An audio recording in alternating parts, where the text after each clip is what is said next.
Scottish University has handed over to a Nigerian delegation a Benin bronze that was among thousands looted by British troops in 1897. It's the third European institution in 2 days to return cultural artefacts to their African homelands. On Wednesday, a Cambridge University college returned another Benin bronze, and in Paris, the Branly Museum handed over 26 artefacts stolen in 1892 to the Republic of Benin, which is a former French colony that borders Nigeria. On Wednesday, the Cambridge Jesus College also returned a sculpture of a cockerel taken by British troops in 1897. One of hundreds of Benin bronzes that were pillaged from the once mighty Kingdom of Benin, located in what is now Nigeria. Germany has agreed to start returning Benin bronzes held in its museums next year. In Paris, a museum handed back cultural artifacts that were looted from the modern city de Benin during the colonial era. In a ceremony presided over by French President Emmanuel Macron, the Branly Museum returned the Republic of Benin 26 artifacts that were stolen from the Kingdom of Abomi in 1892. They are among 5,000 works requested by the West African country. Passive. France had to act given the fact that 95% of the African material heritage is said to be outside of Africa. All young people needed to take possession of their history to better build their future, to reclaim its power and sometimes its mysteries. There was no reason to condemn the African youth to be denied access to its own history. The handover marks a milestone in the years-long fight by African countries to recover works pillaged by Western explorers and colonizers at a time when numerous European institutions are grappling with the cultural legacies of colonialism. The returns are likely to increase pressure on the British Museum in London, which holds by far the largest and most significant collection of Benin bronzes. Meanwhile, Nigerians have welcomed the return of several bronze sculptures looted from West Africa during the colonial era, from universities in Britain and a museum in France. Why are they bringing it into metallic? Instead, let them just bring it once. Because the way they are doing it now, it showed to me that there's a foul play somehow. So, me, I'm not happy. The handover marks a milestone in the years-long fight by African countries to recover works pillaged by explorers and colonizers at a time when numerous European institutions are grappling with the cultural legacies of colonialism. When those artifacts leave Europe, I believe the Europeans, they wouldn't want their gallery to be empty. So they will go for the same items, which probably we are producing now. Because now they are going to buy. So it will not be free any longer. So I think the market will improve a little. Curator Theophilus Umugbai said this is a welcome development and that the Edo Museum of West African Art, when completed, will serve as a cultural hub to receive the rest of the works. Because we've been expectant of these objects for over a century now. I was born into the struggle, the strident call for their return. And as a museologist and curator, we try to sustain that call. And just yesterday here, the first move was made, institutional return. So we're happy about it. In terms of security, in terms of the climate, in terms of everything about keeping the objects safe, the museum is large enough to do that. So that's why we're happy about the prospects that museum will help to do. So we are ready to receive them, no matter how large or how many they are. Some 90% of Africa's cultural heritage is believed to be in Europe. French art historians estimate the Branly Museum in Paris alone holds around 70,000 African objects, and London's British Museum to tens of thousands more. Well, for more on this, we're now joined by Sulaiman Aledeh, who's a Nigeria journalist and a human rights activist. Thanks very much indeed for joining us, and welcome to the program. Thanks, Peter. Good to see you. All right. It must be heartwarming, I guess, to see this art coming home, as it were, even though it's taken centuries. Well, I think, Peter, you're not far from the truth. People are excited, but it's coming with mixed feelings. We can't take away the fact that there still are some, arguments whether to return these precious. I'll get back to why. Yeah. A little bit reluctant to call some of them artifacts. Well, it's a little bit too hazy for Britain, especially, to start referring to these precious, artworks as simply artifacts, because they actually mean more than that to the average Benin person and even an African. But now the journey has begun, so that's the first step. And we saw what the Jesus University did by returning the cockerel, which is called okoko. Okoko is another word for cockerel in the Benin language. Everyone is excited, but they still think that we are expecting more of what was stolen, not taken from Benin. And they feel it's high time they gave them all out, and also even apologize for desecrating the land of the people. Keep in mind, Peter, this invasion of Benin Kingdom in 1897 happened when the Beninese were celebrating what they call the Igwe Festival. The Igwe Festival is a festival of pacification of the land by the Oba. And during that festival, the Oba is not meant to be in the presence of a non-native. So you can imagine, even when the Europeans at that time, the British, when they came and insisted that they wanted to see the Oba, and he said, please wait for us to finish this festival. And that was respectful enough. So the Beninese are pained by this, and Nigerians are pained by this. And for the average Benin man, they think that that's an act of thievery, and an act of also, and robbery, because people were killed. They came with arms. So if this is coming now, it's a welcome development, and it's coming at a time that a lot of great-grandsons and daughters of Benin who only heard about this in their history books will ultimately see that these cultural heritage and cultural importance to their well-being are being returned, because it seemed like an incomplete life cycle for these ones who have had their culture truncated, and also for some stolen. Peter. So why has there been this change of heart? What kind of pressure, I'm guessing, has there been for some time that they've changed their mind in 2021? Well, keep in mind, it's too early in the day to say, the British have changed their minds. I don't think it's right for us to say that. Keep in mind, there's just one or another that has just been returned in the hundreds of these artifacts that were taken and stolen from Benin Kingdom specifically. There are others, the terra culture, but specifically, if you put together what was taken out of Nigeria, that of the Benin Kingdom actually is overwhelming.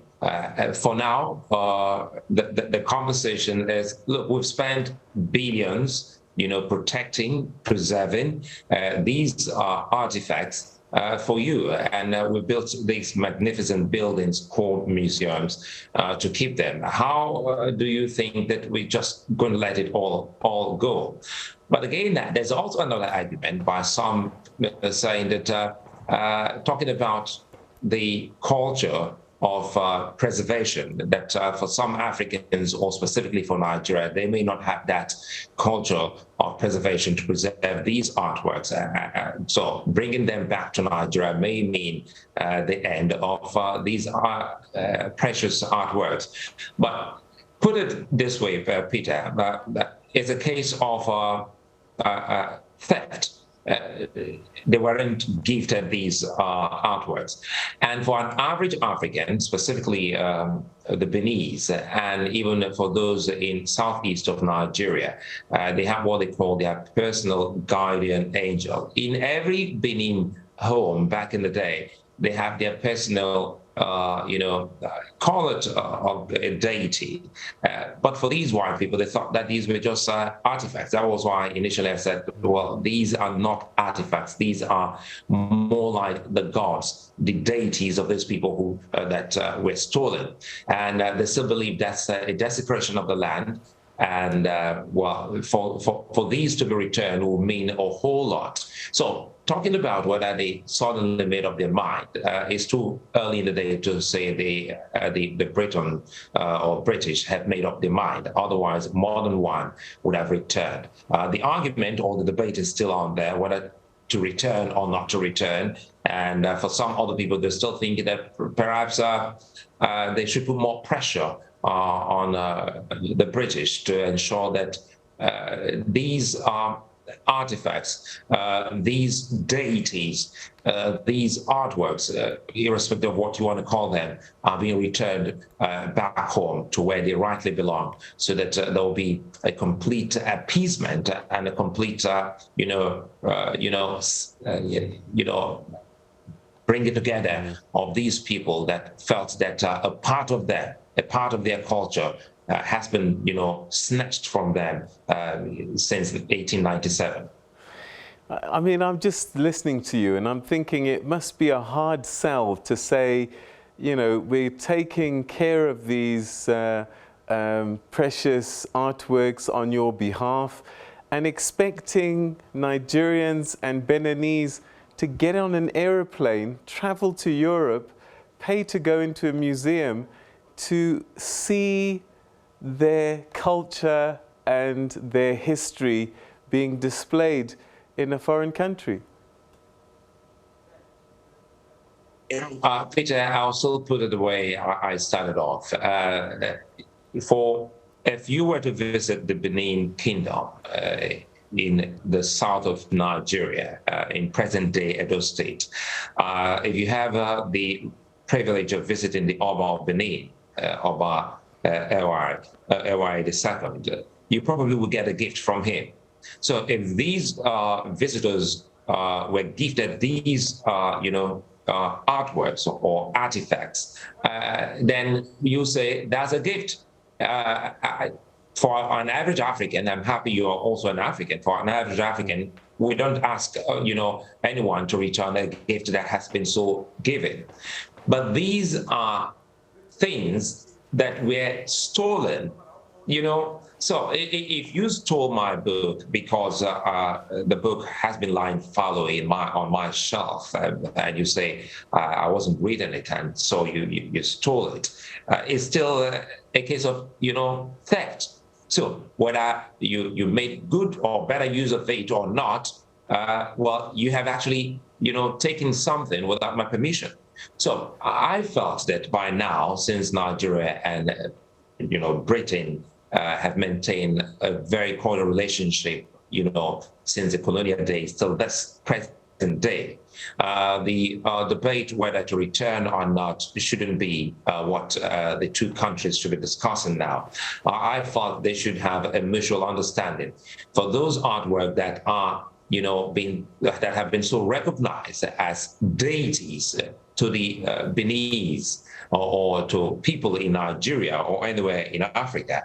They should be returned. For those that are just merely artwork, then you can have an understanding and say, perhaps we can have a formula whereby we can actually give you some of the revenue accrued from people who visit the museum, and you get a percentage of that. Yes, that tells you about what you can gain from relationships. But when it comes to deities, we're talking about a man is not a man without his beliefs. A man is not a man without his religion. A man is not a man without his faith. Now, man, in this case, we're talking about a human being. And for these people, they believe that, well, they have been so broken, they have been so bruised, brutalized, and, and to right the wrong, then you need to return these artifacts or these deities of these people.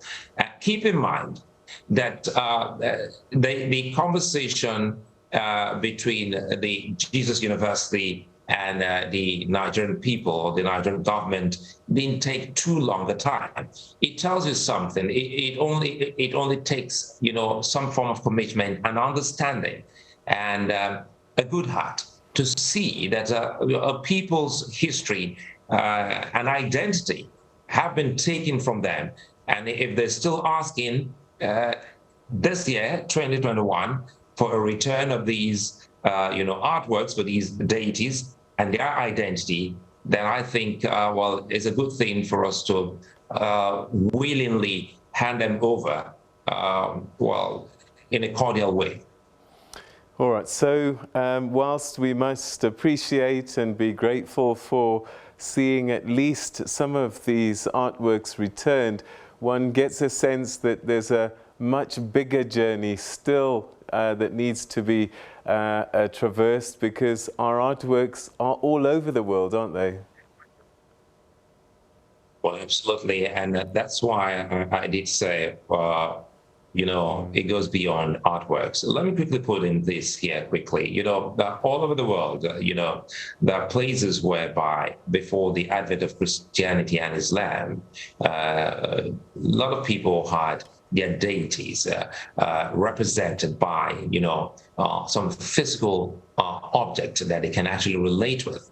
We woke up someday and the people decided to make some of these people believe that such deities were, things that shouldn't be around them.